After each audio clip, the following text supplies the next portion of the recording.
ಶುರುವಾಯ್ತು ಅಂತ ಹೇಳಿದ್ರೆ ಪಾಕೆಟ್ಗೆ ಎಲ್ಲರದು ಸ್ಯಾಲ್ರಿ ಬಂದು ಬೀಳುತ್ತೆ. ಹಾಗೇನೆ EMI ಗಳನ್ನು ಹೋಗ್ತಾ ಇರುತ್ತೆ. ಸೊ ಇಲ್ಲಿ ಬಂದಿದ್ದಕ್ಕೆ ಏನು ಉಳಿಯೋದಿಲ್ಲ, ಬರೀ ಸಾಲ ತೀರ್ಸೋದೇ ಆಗೋಗ್ಬಿಟ್ಟಿದೆ, ಬರೀ EMI ಕಟ್ಟೋದಾಗೋಗಿದೆ ಇಡೀ ಜೀವನ ಅಂತ ಹೇಳಿ ತುಂಬಾ ಜನರಿಗೆ ಬೇಜಾರಾಗ್ಬಿಟ್ಟಿರುತ್ತೆ.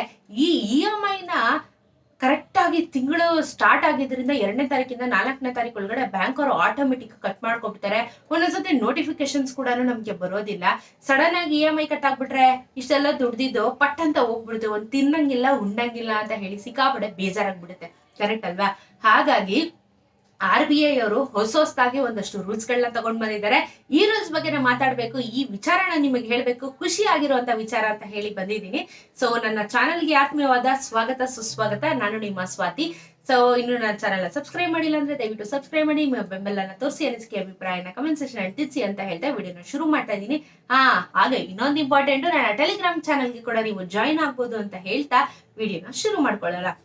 ಸಾಲ ಅಂತ ಹೇಳಿದಾಗ ಮನುಷ್ಯ ಎಷ್ಟೇ ಕಷ್ಟ ಇದ್ರೂನು, ಸ್ಪೆಷಲಿ ಮಿಡಲ್ ಕ್ಲಾಸ್ ಅವರಿಗೆ ಕಷ್ಟ ಇದ್ರೆ ನಮ್ಗೆ ಚಿಂತೆ ಬರೋದು, ಅಥವಾ ನಮಗೆ ಏನಾದ್ರೂ ಹಣ ಬೇಕು ಅಂತ ಹೇಳಿದ್ರೆ ನಾವು ಮೊರೆ ಹೋಗೋದೆ ಲೋನ್ಗಳಿಗೆ. ಒಂದು ಗೋಲ್ಡ್ ಲೋನ್ ಆಗಿರ್ಬೋದು, ಪರ್ಸನಲ್ ಲೋನ್ ಆಗಿರ್ಬೋದು, ಹೋಮ್ ಲೋನ್ ಆಗಿರ್ಬೋದು, ಗೋಲ್ಡ್ ಲೋನ್ ಆಗಿರ್ಬೋದು, 2 ವೀಲರ್ ಲೋನ್ ಆಗಿರ್ಬೋದು, ಈ ತರ ಹಲವಾರು ಲೋನ್ಗಳನ್ನ ನಾವು ತಗೊಂಡು ನಮ್ಮ ಜೀವನ ಶೈಲಿಗಳನ್ನ ಬಿಲ್ಡ್ ಮಾಡ್ಕೋತಾ ಇರ್ತೀವಿ. ಇಲ್ಲ ಏನೊಂದು ಆಸೆ ಪಟ್ಟಿರೋ ವಿಚಾರಗಳನ್ನ ತಗೋಬೇಕು, ಆಸೆ ಪಟ್ಟಿರೋ ಗಾಡಿ ತಗೋಬೇಕು ಅಂತ ಹೇಳಿದ್ರೆ ಅದಕ್ಕೆ ಮತ್ತೆ ಲೋನ್ ತಗೋತೀವಿ, ಸಾಲ ತಗೋತೀವಿ, ಸಾಲ ತೀರಿಸ್ತೀವಿ, ಸಾಲ ತಗೋತೀವಿ, ಸಾಲ ತೀರಿಸ್ತೀವಿ. ಈ ಕಡೆ ಬರೋ ಸಂಬಳ ಕೈಗೆಟ್ಕೋದಿಲ್ಲ, ಅಥವಾ ಇಲ್ಲಿ ಬಂದಿರುವಂತ ಸಾಲನ ತೀರಿಸ್ಬೇಕು ಅಂತ ಹೇಳಿದ್ರೆ ಈಗ ಬರ್ತಾ ಇರೋ ಸಂಬಳನೂ ಸಾಲ್ತಾ ಇರಲ್ಲ. ಬಹಳಷ್ಟು ತೊಂದರೆ ಇರುತ್ತೆ. ಬಂದಿದ್ದು ಅಂತ ಹೇಳಿ ಬ್ಯಾಂಕ್ ಅವರಂತೂ ದುಡ್ಡನ್ನ ರಪ ರಪ ರಪ ಅಂತ ಎಳ್ಕೊತಾ ಇರ್ತಾರೆ. ಸಿಕ್ಕಾಪಟ್ಟೆ ಬೇಜಾರಾಗುತ್ತೆ ಅಲ್ವಾ? ಸೊ ಈಗ ಪ್ರಾಬ್ಲಮ್ ಏನಾಗಿದೆ ಅಂತ ಹೇಳಿದ್ರೆ, ಕೆಲವೊಂದಷ್ಟು IT-BT ಕಂಪ್ನಿಗಳಾಗಿರ್ಬೋದು, ಇಲ್ಲ ಅಂತ ಹೇಳಿದ್ರೆ ಎಲ್ಲ ಎಂಪ್ಲಾಯೀಸ್ ಗಳಿಗೆ ಕೆಲವ್ರಿಗೆ ಏನಾಗುತ್ತೆ, ತಿಂಗಳ ಸ್ಟಾರ್ಟಿಂಗ್ ಅಲ್ಲಿ ಸಂಬಳ ಬರುತ್ತೆ, 1ನೇ ತಾರೀಕು 2ನೇ ತಾರೀಕು ಕ್ರೆಡಿಟ್ ಆಗುತ್ತೆ. ಆದ್ರೆ ಕೆಲವೊಂದಷ್ಟು ಆಫೀಸ್ ಗಳಲ್ಲಿ ಹೇಗಾಗಿದೆ ಅಂತ ಹೇಳಿದ್ರೆ 10ನೇ ತಾರೀಕು ಮೇಲಾಗುತ್ತೆ, ಇಲ್ಲ ಅಂತ ಹೇಳಿದ್ರೆ ಮಂತ್ ಎಂಡ್ ಅಲ್ಲಿ ಆಗುತ್ತೆ. ಸೊ ಎಲ್ಲಾ ಕಂಪನಿನೂ ಒಂದೇ ಸತಿ ಸಂಬಳನ ಎಲ್ಲರಿಗೂ ಕೊಡುತ್ತೆ ಅಂತ ಹೇಳಕ್ ಬರಲ್ಲ. ಒಂದೊಂದು ಕಂಪನಿಯ ಕ್ರೈಟೀರಿಯಾಗಳು ಬೇರೆ ಬೇರೆ ಇರುತ್ತೆ.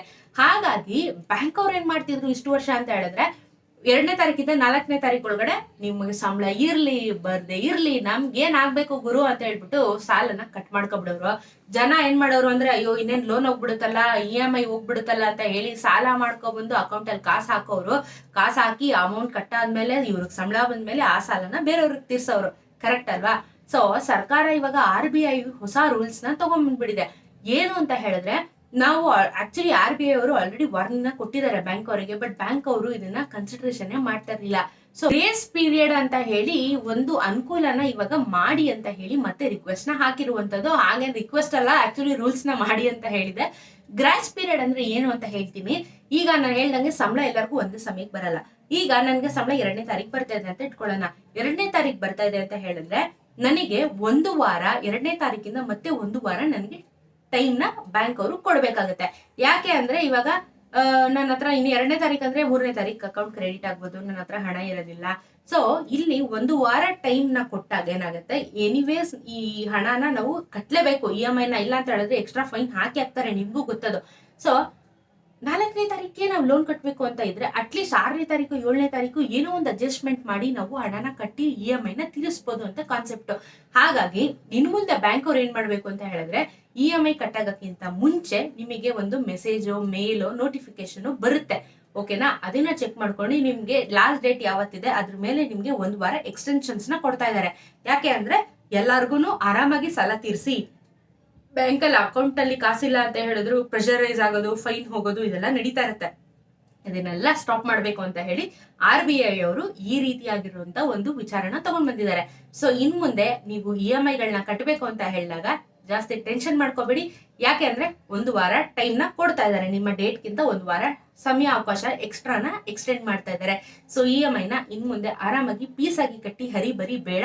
ಸೊ ನೀವು ಲೋನ್ಗಳನ್ನ ತಗೊಂಡಿದ್ರೆ ದಯವಿಟ್ಟು ಬೇಗ ಲೋನ್ಗಳನ್ನ ತೀರಿಸಿ ಸಾಲ ಮುಕ್ತರಾಗಿ ಅಂತ ಕೇಳ್ಕೊತಾ ಇದ್ದೀನಿ. ಯಾಕಂದ್ರೆ ಅವರಿಗೆ ಬಡ್ಡಿನೂ ಕಟ್ಟಬೇಕು, ಈ ಕಡೆ ಇಂಟ್ರೆಸ್ಟು ಕಟ್ಟಬೇಕು, ಎಲ್ಲಾ ಕಡೆಯಿಂದ ನಮ್ಗೆ ಲಾಸ್ ಆಗೋದು ಅಲ್ವಾ? ಏನೇ ಮಾಡಿದ್ರು ಈ ಕಡೆ ಸಾಲ ತಗೊಂಡು ಈ ಕಡೆ ಜೀವನ ನಡೆಸುವಂತ ಪರಿಸ್ಥಿತಿಗಳು ಮಿಡಲ್ ಕ್ಲಾಸ್ ಅವ್ರದ್ದು ಏನು ಮಾಡಕ್ಕಾಗಲ್ಲ. ಸೊ RBI ಇಂದ ಒಂದು ಗುಡ್ ಮೂವ್ ಅಂತ ಹೇಳ್ಬೋದು. 1 ವಾರ ಕಾಲ ಅವಕಾಶ ಕೊಟ್ಟಿದ್ದಾರೆ. ಈ ವಿಡಿಯೋ ನಿಮ್ಗೆ ಇಷ್ಟ ಆಗಿದೆ ಅಂತ ಭಾವಿಸ್ತೀನಿ. ಹಾಗೆ ಪ್ರತಿಯೊಬ್ಬರಿಗೂ ಶೇರ್ ಮಾಡಿ, ಯಾಕಂದ್ರೆ ಇದು ಬಹಳ ಇಂಪಾರ್ಟೆಂಟ್ ಆಗಿರುವಂತ ವಿಡಿಯೋ ಅಂತ ಹೇಳ್ತಾ ಇದ್ದೀನಿ. ಸಿಗ್ತೀನಿ ಮತ್ತೊಂದು ವಿಡಿಯೋದಲ್ಲಿ. ನಮಸ್ಕಾರ.